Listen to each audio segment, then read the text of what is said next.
Եթերում մեր ճամփեն հաղորդաշարն է, բաժանորդագրվեք իմ YouTube-յան ալիքին, այցելեք իմ նորաբաց taronglag.com կայքը, ժամանակի ընթացքում ես այն կհագեցնեմ նորանոր նյութերով և ձեր ափերում կհայտնվի իմ ողջ գրական գործունեությունը։ Միացեք իմ էջերին այլ հարթակներում ևս Telegram, Facebook, TikTok, աջակցեք ինձ Patreon-ի կամ Buy Me a Coffee հարթակի միջոցով, հավանեք, մեկնաբանեք ու տարածեք այս տեսանյութը։ Թմկաբերդի առումը անկրկնելի պոեմի հենց նախաբանում Հովհաննես Թումանյանն ասում է. «Չարնել է միշտ ապրում անմեռ, անեծք նրա չար գործքին, որդիդ լինի, թե հերն ու մեր, թե մուրազով սիրած կին, ես լավության խոսքն եմ ասում, որ ժպտում է մեր սրտին, ով չի սիրում, թեկուզ դուշման, լավ արարքը լավ մարդին»։ Արդարության ու ազնվության խոսքն է ասել Հովհաննես Թումանյանն իր ստեղծագործություններում։ Արդյոք որ ստեղծագործության մեջ է այդ խոսքն առավել ցայտուն հնչել։ Կարծում եմ մեր ժողովրդական էպոսի էջերում։ Ինչպես գիտեք, Սասունցի Դավթին անդրադարձել է նաև Հովհաննես Թումանյանը և վստահորեն կարող ենք ասել, որ հենց Թումանյանի ձեռագրով էլ այն թափանցել է մեր գիտակցության խորքեր։ Մեր ինքնության մասին է այս պոեմը, վաղնջական ժամանակներում ձևավորված ու մինչ օրս տարբեր ազդեցությունների ենթարկվող մեր ինքնության։ Մեր ժողովրդի անմահ ստեղծագործությունը, էպոսը, հավերժ ուսումնասիրվող և ուսումնասիրման արժանի նյութ է և այն իսկապես անսպառ է։ Ես չեմ կարող ամբողջական անդրադարձ կատարել մեր էպոսին, քանի որ դա նեղ մասնագիտական աշխատանք է և մի ամբողջ կյանք կարող է չհերիքել։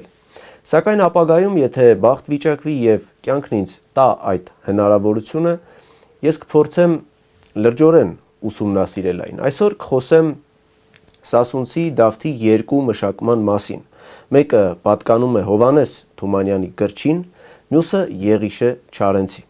Չարենցն իր էության համաձայն քանդ ու քարափ է արել բոլոր սահմանները և իր համոզմունքներն է ավելացրել պոեմին։ Թումանյանը հավատարիմ է մնացել զրույցին,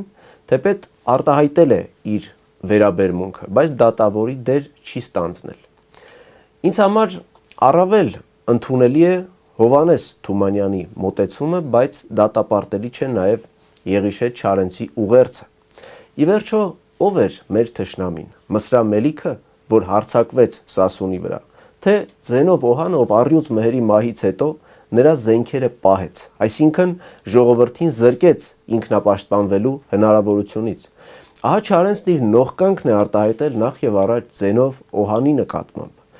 Դառնանք բարբառենք նզովք մենք նախ Մսրա Մելիքին, թագավորին, դառնանք բարբառենք նզովք ապա Ձենով Օհանին, իշխանին նենք, դառնանք բարբառենք նզովք ապա այլ իշխաններին բոլոր այն մեր, որ բերին մեզ մահ ու մուժ ու նեռ։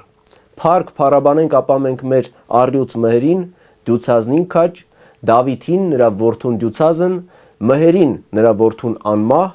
ողջ ժողովրդին ապա սասմա, որ լուրջ լեռներում մի օր բազմած, հորինեց պայծառ զրույցը այս և անցավ անհետ, դարձավ երազ։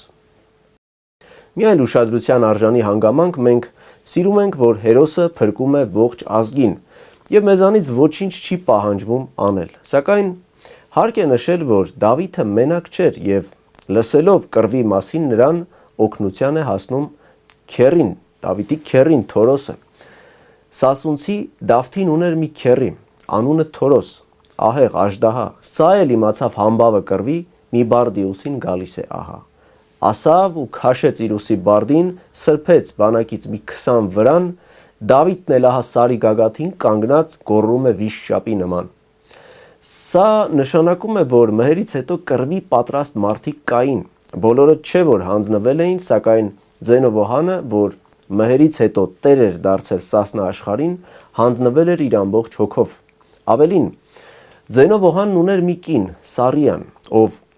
ամեն գնով փորձում էր հեռու պահել Դավիթին իր առաքելությունից։ Ձենով Օհանի կինը մեծ ազդեցություն ուներ ամուսնու վրա և հենց նրա խորհրդով Օհանը դյուցազուն Դավթին գառնարած է դարձնում։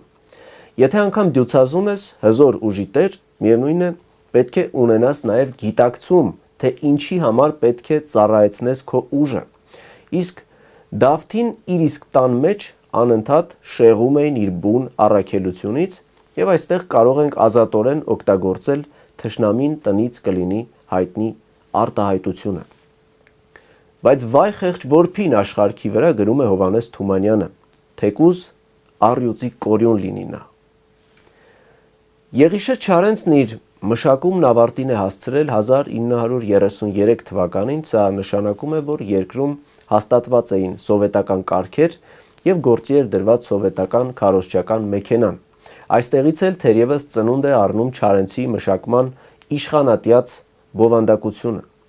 Թումանյանն այդ խնդիրը չուներ, նա իր ստեղծագործություններում մշտապես ներդաշնակություն է որոնում, մարդկանց իրար մոտեցնելու ձև է փնտրում, իսկ հեղափոխական ժամանակներում առաջնային են ծայրահեղական գաղափարները։ Հեղափոխությունը սնվում է թիրախներով, գոյատևում խեղաթյուրված գաղափարների հաշվին։ Մենք այսօր մինչ օրս ապրում ենք այդ իրականության մեջ եւ մեզ ծանոթ է հեղափոխականի հիվանդությունը։ Առողջ բանականությունն այստեղ տեղ չունի, թիրախ եւ ինքնահաստատում ինչ որ բանի կամ ինչ որ մեկի կործանման գնով։ Ահա թե ինչու այսօր մեր օրերում առողջ խոսքն անլսելի է։ Դեռ ավելին, անգամ մշակութային զրույցներում բովանդակային առումով նույն գզվռտոցն է։ Ելքն ակնհայտ է, ելքը թումանյանական ներողամտության ու սիրո անկեղծ ընկալումն է, սակայն նույնիսկ իրենց թումանյանապաշտ հռչակած մարդիկ այսօր ծայրահեղական տրամադրություններով են առաջնորդվում։ Ցավոք սրտի մեզանում Թումանյանը լոկ խոսք է, ձև, հայրենասեր երևալու միջոց, բայց բովանդակային իմաստով Թումանյանը շատ քչերին է հասու, այլապես մենք չենք ապրի նման իրականության մեջ։ Ուզում եմ ընդգծել, որ ինձ հարազատ է նաև Չարենցի ստեղծագործությունը, այն արժեք է անկախ ամեն ինչից, սակայն ճանապարհը Թումանյանն է։ Չկա փակուղի կամ մարդ, որ չի ուզում դուրս գալ փակուղուց, եւ այս ճշմարտությունը լավագույնս գիտակցել է Հովհաննես Թումանյանը եւ իր մի բանաստեղծության մեջ պարզ ու անկաշառ խոսքով արտահայտել է իր վերաբերմունքը։ Այդ ստեղծագործությամբ էլ ավարտեմ իմ խոսքը, իսկ դուք հավանեք այս տեսանյութը, մեկնաբանեք, տարածեք, աջակցեք ինձ Patreon-ի կամ Buy Me a Coffee հարթակի միջոցով։ Երկար ման եկա ոտքով մտքով ես կյանքում, երկու բան գտա, չար ու դժվար ես կյանքում, վաղուց կար ասված, բայց կյանք տվի ես բառին, դարձավ ինձ Աստված գեղեցիկը ու բարին, դստրիկ իմ անգին, դու գեղեցիկ ու բարի, աշխույժն իմ կյանքի և իմ վշտոտ քնարի, նայիր սրտաբաց էս լեն արձակ աշխարհին, առատ տարածված, գեղեցիկը ու բարին,